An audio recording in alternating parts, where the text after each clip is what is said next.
কি হচ্ছে এখানে, কি হচ্ছে আমাদের বাংলাদেশে? কারো কি পশম সেরে ওঠে না? কারো কি খারাপ লাগতেছে না? কোথায় আছেন আপনারা? শুধু ছাত্র কেন, বর্তমানে সমাজের সকল মানুষ রাস্তায় যাওয়া দরকার।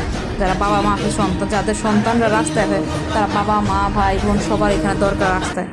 গুলি করলো কেন? তাহলে হয়তো বা এখানে সঠিক বিচার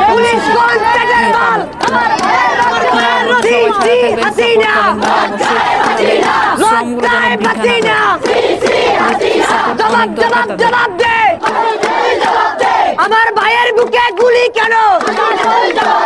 আমার ভাই মরল কেন? আমার বোন মরল কেন?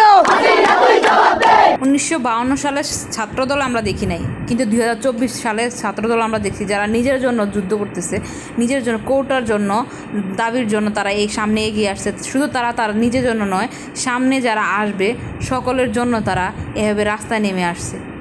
হাজার হাজার লাখ মানুষ রাস্তায় নেমে গেছে। এটা হচ্ছে আমাদের বাংলাদেশের বর্তমান অবস্থা। আমরা কোথায় আছি আমরা নিজেরা জানি না। হাজার মানুষ মরতেছে, দিন প্রতিদিন ছাত্র মারা যাইতেছে, পুলিশ গুলি করতেছে, মারা যাইতেছে। এটার কি আজও প্রতিবাদ হবে, কি হবে না, কি হবে তার শেষ পর্যন্ত সেটা আমাদের জানতে হবে, দেখতে হবে। সবাই সাথে থাকবেন, অবশ্যই নতুন নতুন আপডেট আমরা আপনাদেরকে জানাবো। গুলি করলো কেন? সেম সেম পুলিশ কোন পেটের মাল? হাসিনা লজ্জায় হাসিনা, জবাব জবাব জবাব দে। আমার ভাইয়ের বুকে গুলি কেন?